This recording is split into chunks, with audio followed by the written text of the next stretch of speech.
Hi, what's good? How is it going? In today's video, we are going to be designing a social media, birthday flyer in CorelDraw X7. So actually, we are going to be incorporating, PSD techniques into this, because we are going to blend this picture right here that was downloaded. This picture was downloaded at flippit.com. Let me show you the name that you can use to search for this image right here. So this is the name that you can use to search for it. This classic live streamed wedding invitation with wooden frame. Go on to flippit.com and search for this file. It's a Photoshop based file, alongside with JPEG file.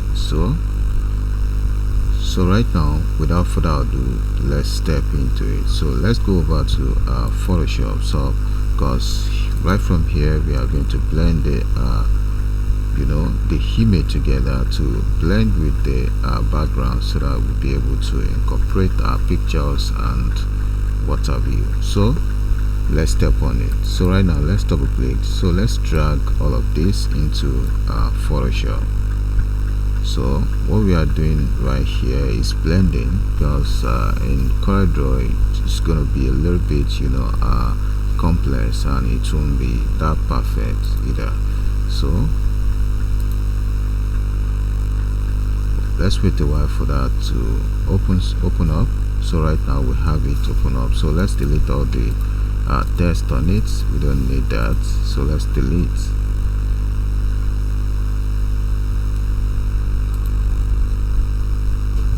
Delete that.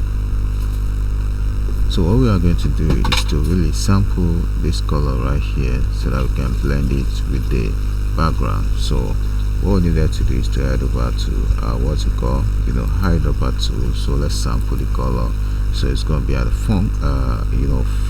foreground color, so which is this. So right now, what we needed to do is to hold shift key and alt key together, then you hit on delete. Automatically it applies. Can you see the color right there? So let's reduce this image, so that we'll be able to blend it all together. So it's okay. So what we are going to do right now is to head over and add this layer mask.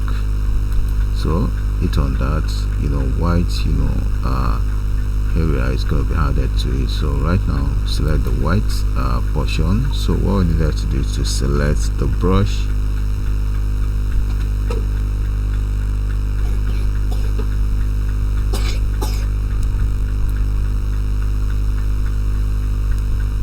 wait a while for that to initiate.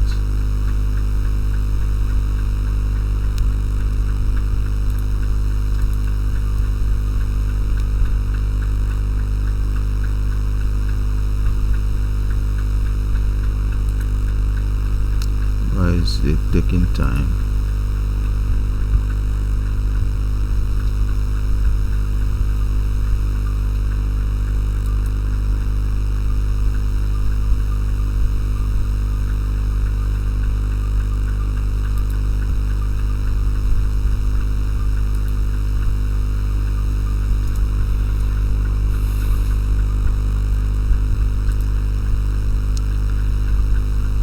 So right now, what we're going to be doing is to head over and search for our brush. This is our brush tool.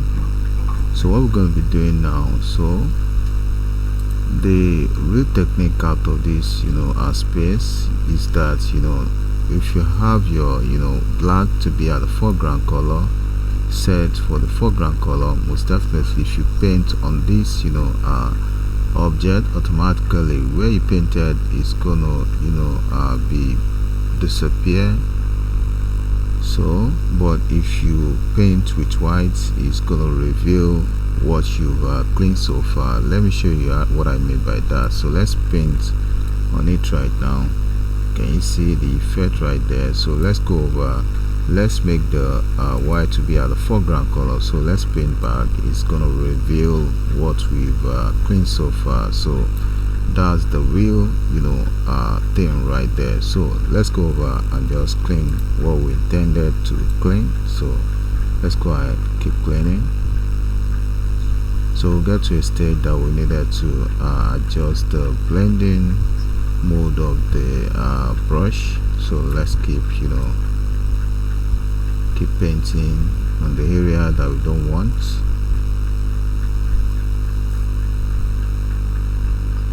Did you see that?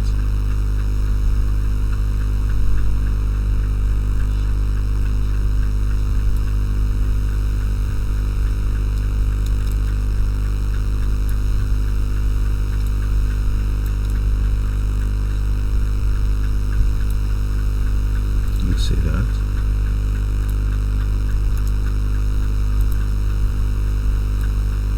So as it is right now, we are going to change the opacity of the flow, set the flow rate of the stroke. So let's just reduce it so that we can have it to be a blended, then the opacity, let's move it to 50.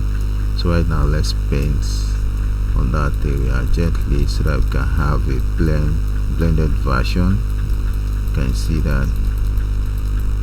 Can you see how blend it is right now? So you just have to be careful. Just have to be careful. Can you see that? Can you see that? Can you see that? Good. Can you see that?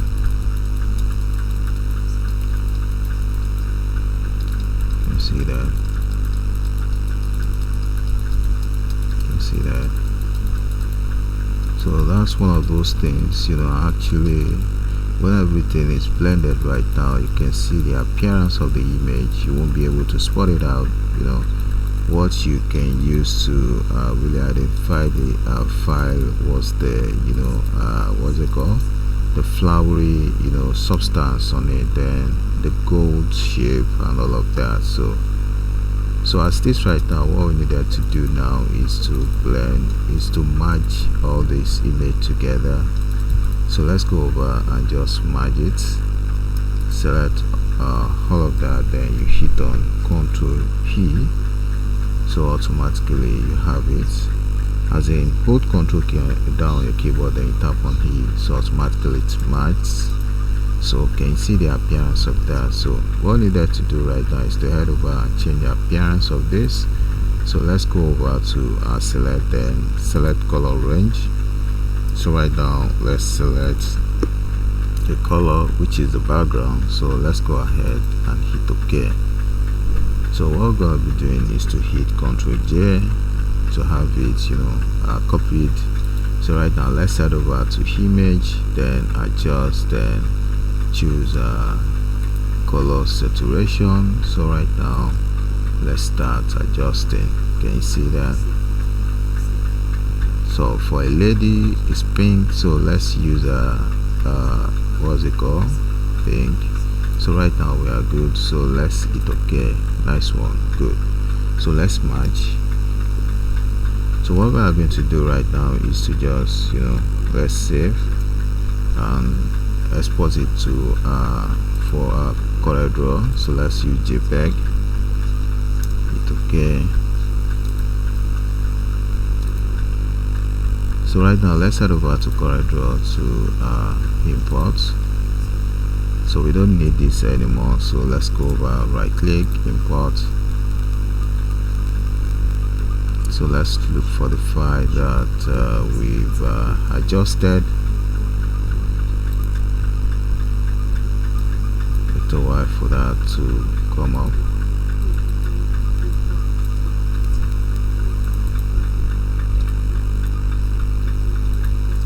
Where's that? Let's go over. It should be 9F2. 9F2.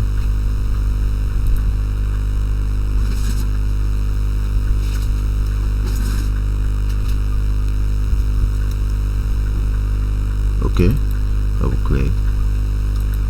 Automatically we have that imported into CorelDraw. So let's head over and change the page to A4. So let's drag it down. Good.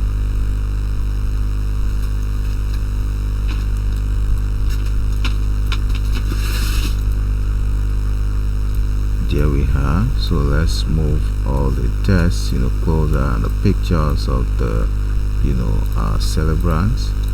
So what we are going to do, this is the first image that we are going to really infuse into this background.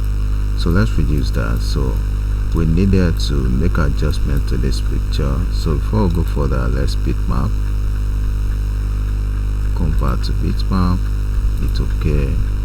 So right now let's give it a little bit of depth. Go over to effect, adjust, then you hit on tone curve.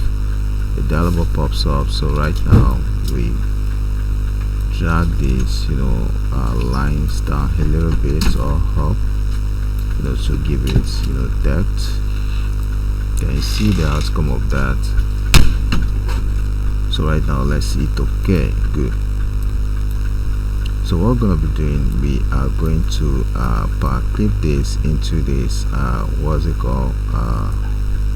this frame right here. So before we do that, we needed to trace some areas so that we can be able to infuse this picture into it without any trace.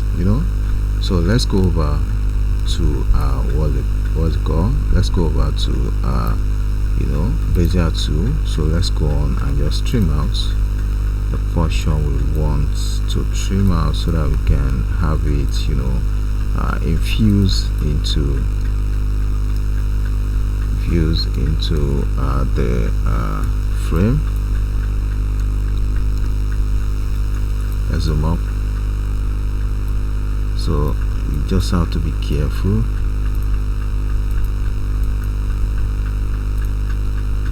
When you get to a curvy area, you needed to just hold it down, then you drag to add the curvy part to that portion.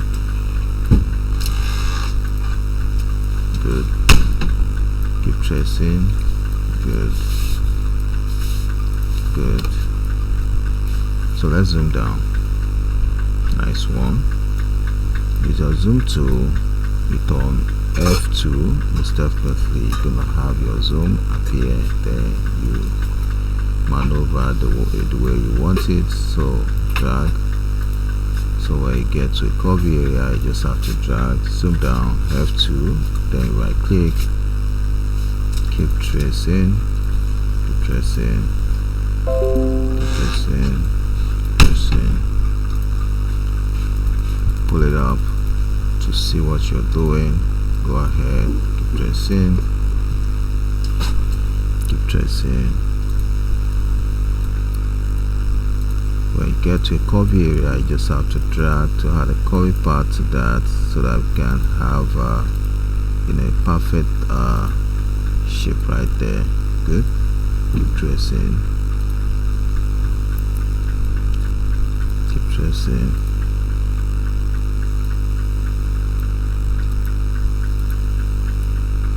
tracing.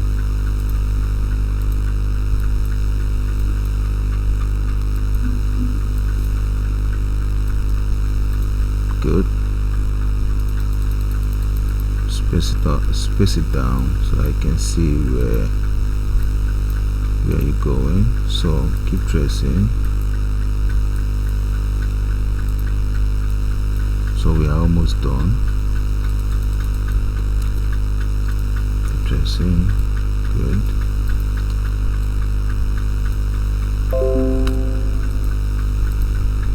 So finish it all up from the starting point. There you have that. So give it color. So we just have to really Powerclip the image into that. So what we need to do is to just go ahead, select the image, go onto object, then locate Powerclip, then hit on place inside frame, and indication of an arrow shows up, which is this. So asking you where do you want to Powerclip this picture into, which is this. So let's select where we want to Powerclip the picture into. Automatically it's snapped into the object just like so. So what we needed to do right now, hold hotkey, select, hold hotkey down, select the image, release your hotkey, then adjust your picture just like so.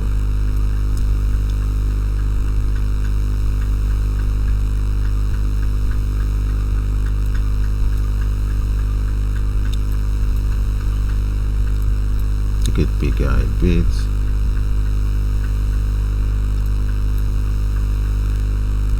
So right now what we are going to do is to make adjustment of this. So let's set the outline to none, then make a copy, outside, both shift key, select the previous one. So right now what we need to do is to just release your mouse on your keyboard, then you tap on C and E to center it all up, click outside. So right now what we are going to do, the hopper object, if I click on it, then you locate extract content, automatically it's extracted. So what we are going to do is to cut part of this image off so that we'll be able to achieve what we want to achieve. Go ahead to shift to range from the bottom just like so, then you pull it all up, pull it up just like so, then you go on to the left hand side, range from the left hand side, hold Ctrl key, then you pull it inside just like so. There you are, we've achieved. So let's delete the object in which we extract the image from. So there we have achieved what we want to achieve. Can you see that? Nice one. So what we are going to do right now is to bring in a name. So what we're going to be doing now is to enter right from here. So hit Ctrl K to break it into pieces. So let's bring this up, all the way up just like so. So what we are going to do right now is to really increase the tracking with this just like so. Happy birthday, center it all up within the background. So there you have that. Nice one. Reduce it a little bit, it doesn't have to be lousy. So right now let's head over to our name. So this is our name. Hit enter right there, then you hit Ctrl K to break it into pieces. So let's make our name bigger.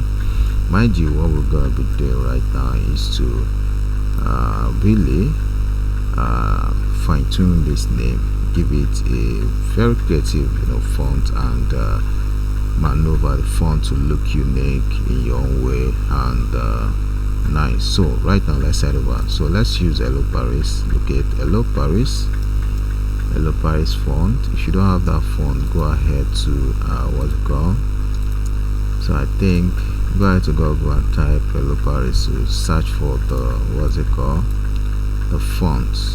This is not nice, so let's head over and change it to another font. Let's use Hello Paris, the other one, Hello Paris bold.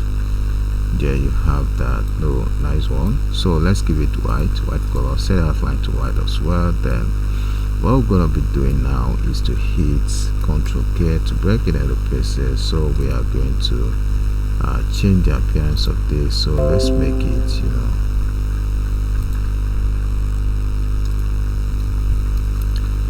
let's make this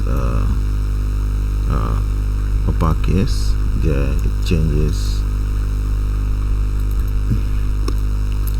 this as well, uppercase. So let's make it a bit longer than the rest of the fonts.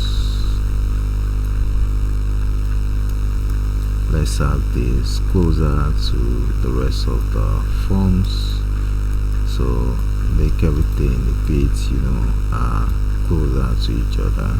Likewise this, convert this to curve, then let's adjust this with the shape tool.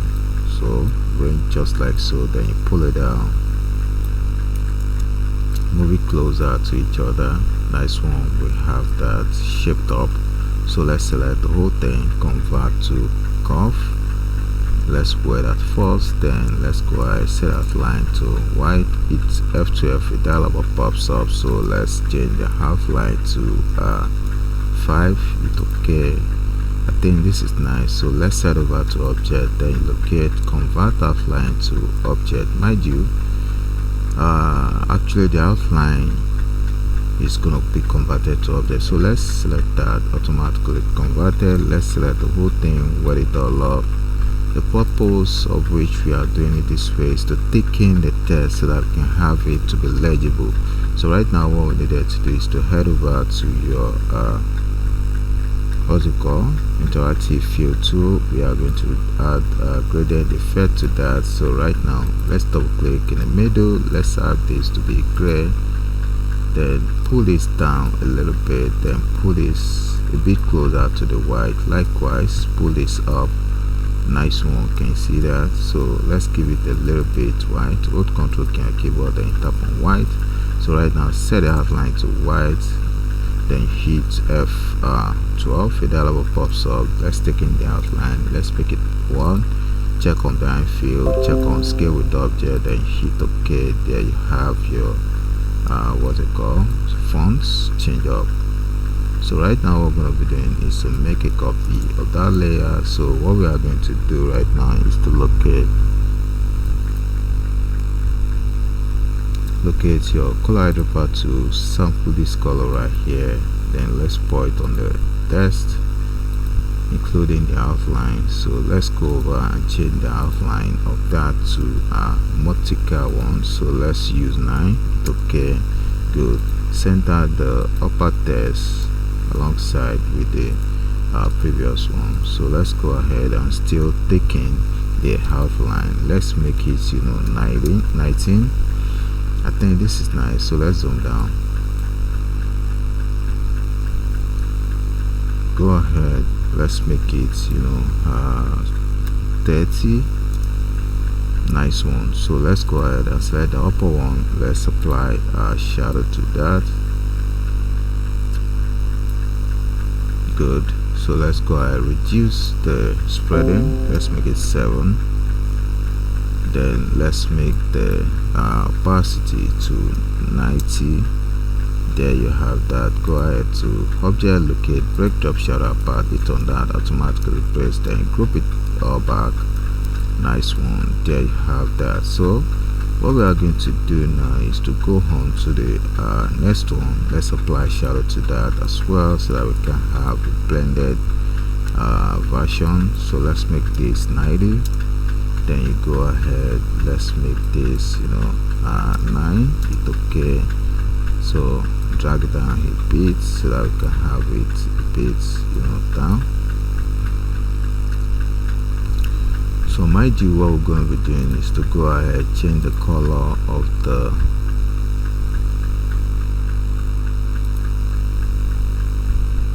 to that color so that I can have it blended up. Nice one. Go ahead to object, break, drop, shadow apart, automatically breaks, and group it all up. There you have that.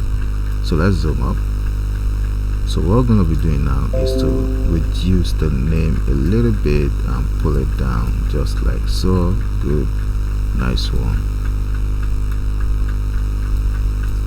Bit on top, make it bigger a bit. Nice one. Good. So let's have the greatest to be beneath, in between right here. It doesn't have to be loud, just have to reduce that a little bit. Then you make it white. Nice one. Good. So what we're going to be doing, make a copy of the background, center it all up. So we are widening the what's it called, the background a bit. So pull it down, then stretch this a bit downward. Good. Let's have this name folder a bit down. Good. Good. Nice one. So can you see the outcome of what we created so far? So here we come to the end tutorial. Don't forget to subscribe to my YouTube channel by clicking on the button below subscribe, and don't forget to hit that like button so that other people can benefit from what we have shared so far. And don't forget to go on to flippic.com and download the image that we infuse into this design. So see you in the next video. Bye for now.